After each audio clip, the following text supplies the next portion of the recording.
Hey everybody, Grayson here from Profit, Cardboard Kingpin, episode 7. If you guys haven't watched the series before, this is my journey investing in TCGs. I'm fully transparent with you guys, showing you everything I bought and sold, what price I paid or what price I received for those items, just giving my general thoughts on why I'm buying certain things and kind of my outlook on the TCG market as a whole. So last month, the portfolio value, according to Shiny, we're still tracking in Shiny, no real better solution at this point. It's fine. It's not really a big deal, but it was $354,676.17. The current value of the portfolio, $392,586.84. So a fairly large increase over the past month. Part of that has to do with the small Sword and Shield run up we saw on a couple of the booster boxes. And spoilers, I did do the Sword and Shield booster box update already today. It's not looking great. It does seem like that's going to be a very small move. I was hoping for something maybe a little bit more long lasting, but it seems like sales volume already dropping on a lot of those top boxes like Fusion Strike, Lost Origin. Either way, that's a video for another day, but that is obviously contributing a little bit to this number getting close to 400K. The other thing too, One Piece starting to rebound, a couple of those boxes moving back up in price. And of course, we did spend about 15,000 Canadian over the past month. And realistically, that number is actually closer to 18,000. It's just the fact that a couple items I purchased over the past month are not in my possession yet. And I don't include things in the Cardboard Kingpin series until they're in my possession, just in case there's issues. So I have spent more than that already. We'll talk about that later on in the video.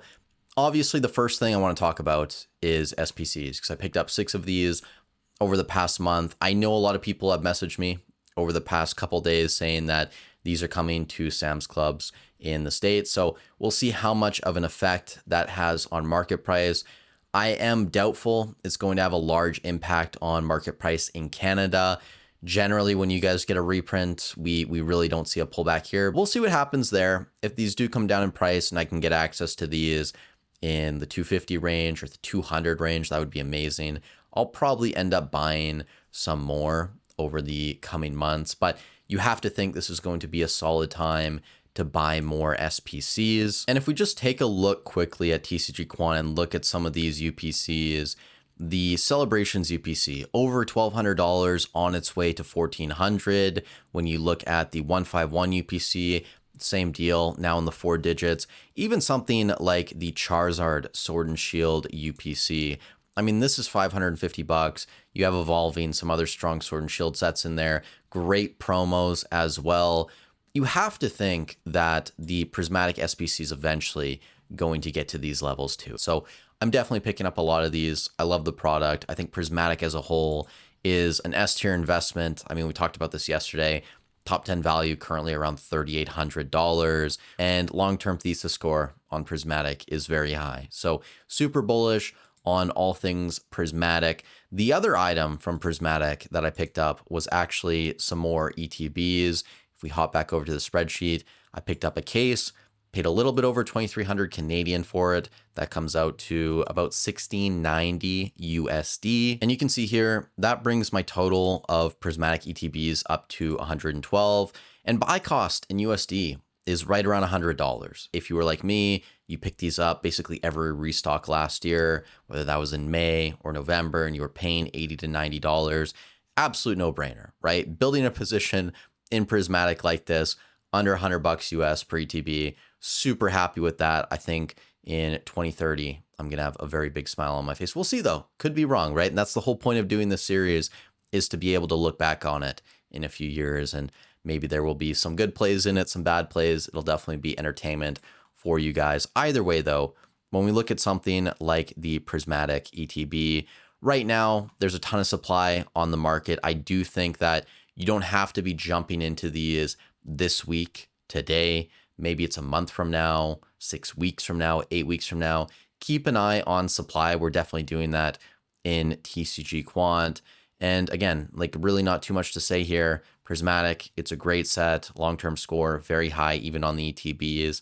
And that EV promo, which is something we don't bring up super often, it's a great promo card, right? It doesn't get too much better than that. So long-term, I'm still very bullish on that product. outside of Prismatic, we actually got a decent deal on a Surging Sparks booster box and also a Mega Evolution Enhanced booster box. Picked up a couple of those for about $520, and then after tax and shipping, I was a little bit more than that. So there you go. That's the price I paid on that. I think right now, even if you're paying full market on Surging, probably a solid buy. I don't think you have a ton of downside risk, especially when you consider a lot of other booster boxes are already pushing $300. I mean, Chaos Rising out the gate, probably going to be somewhere between $250 and $300. So Surging, almost 2 years old at this point. I think it's a fairly safe buy, even if it's not going to be the best buy long term. And then, of course, Ascended Heroes, I picked up a lot of booster bundles. However, they're not loose bundles. They're not the 25 count cases that we got in North America. I picked up a master case of the booster bundle displays off of my guy in Singapore. And I can't really show you guys a photo on TCG Player of the displays, but I did put up a reel on my Instagram if you want to go check them out. I'm sure a lot of you guys have seen them already.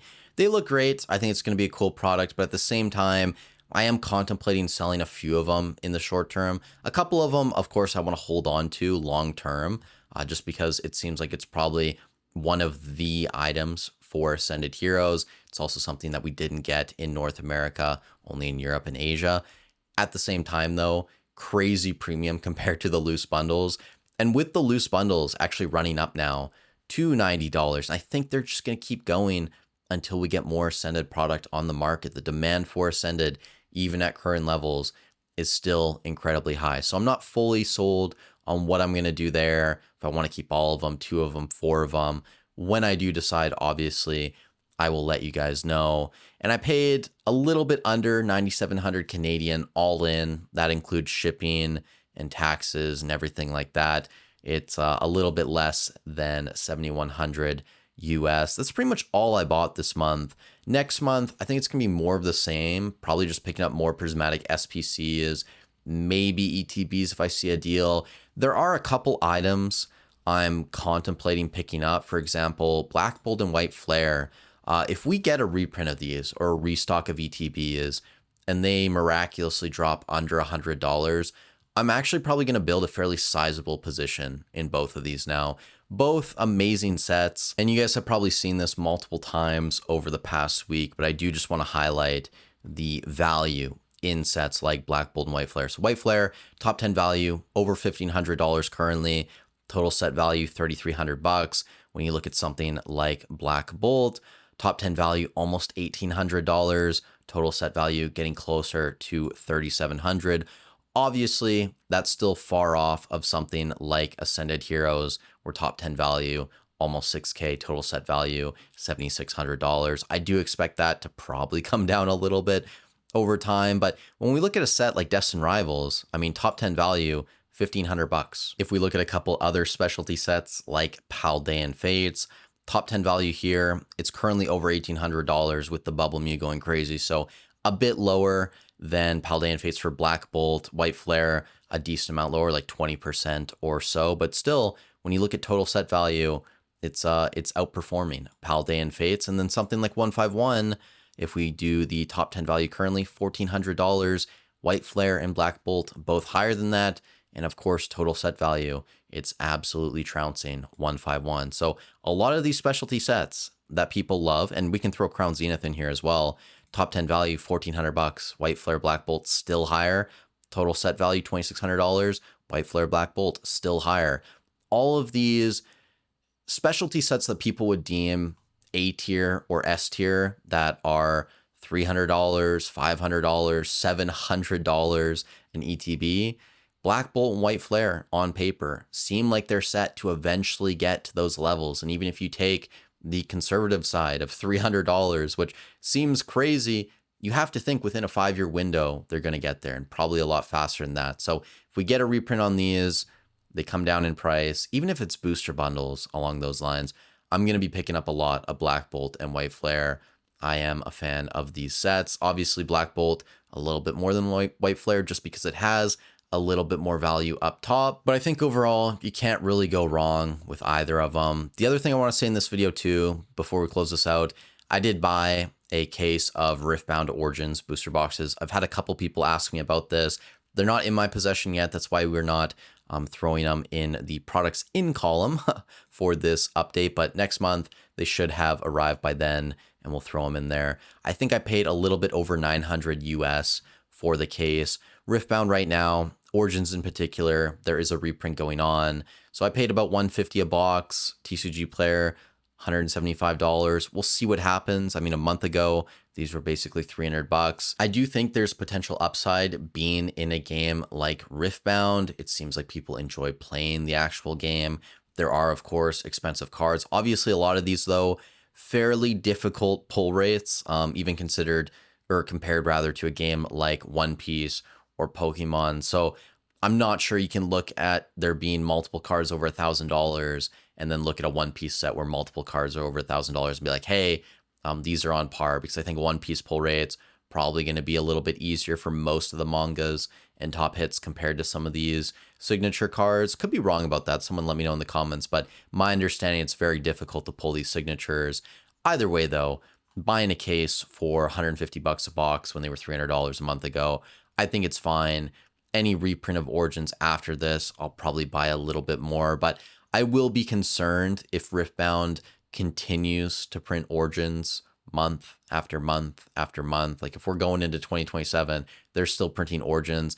At that point, I might look at the game as a whole and be like, hey, this might not be the best idea to get in, because maybe they just don't value investors and collectors in that side of the hobby as much as people actually playing the TCG. So we'll see. It's a small bet. I'm not super knowledgeable yet on Riftbound, but if I decide that I want to put more money into it, obviously I'm going to be taking a much closer look at it. We also didn't really cover One Piece in this video. I guess we can scroll down and I'll show you guys what I have exactly. Still have a blue bottom, still have a white bottom. I have 6 boxes of OP05, a box of EBO1, PRBO1, we have that case, the 4 Asia case, 3 loose boxes as well, couple cases of OP09, couple cases of EBO2, 3 cases of 11, which I guess we can jump over to Quant and look at a couple of these One Piece sets right now. You guys can see that we're not getting crazy strong signals from a lot of the sets in One Piece. They're either 1s or 2s or 3s or 4s, not really worth paying too much attention to. I will say this isn't fully accurate. If someone wants to go to TCG Player and buy out OP11, obviously the price on that could jump from $415. I think it actually already has pushed towards like $440, $450. Could jump to $500 overnight. I still like a lot of these sets long term. I just don't think right now you have to pump a ton of money into sealed One Piece booster boxes. If you're looking at maybe some of the manga cards, PSA 10s, that's sort of your speed. If you're looking at a lot of the promo cards, maybe a couple of these anniversary or promo sealed sets like the Premium Card Collection, the 25th edition, the 7 Warlords of the Sea. I don't know, like there could be some better plays there. I think with the booster boxes, absolutely no rush into a lot of these products. Now, I could be wrong about that. We're going to have to reevaluate in a month when we do the next One Piece update. But for now, I'm just not going crazy over One Piece. I really haven't bought anything this year. I still don't have OP14. I don't have any OP15. Haven't pre-ordered any OP16. Haven't even touched OP17, which I know a lot of people are speculating on that. It's coming, I believe, in August. Going to be based around Elbath, which it could be a banger, guys. We could have a very good set on our hands. So if you guys got really cheap pre-orders, I would be excited about it. But if it comes out the gate and it's $350, $400, and it's not even on par with something like OP13, I'm probably not going to go super heavy into it. I don't even have any EBO3 yet, guys, which I know a lot of people love EBO3. You have all the waifus in there. I understand it's a really strong set, but if you're paying $350, $400 a box out the gate, it just didn't seem like good value to me. So that's why I skipped it. But overall, it was a good month for the portfolio. I'm happy to continue setting myself up for long-term holds on a lot of these sets. Again, if we get more Black Bolt or White Flare and those ETBs come down a lot in price, if the bundles come down a lot in price, I'll probably put more money there. We'll keep an eye on the SPCs. If that Sam's Club drop does have a massive impact on these, you can bet your bottom dollar I will be picking up at least a few more of those. So with all that said, thank you guys so much for watching the video. I hope you're having a great week. Stay safe wherever you are in the world, and I'll catch you in the next one.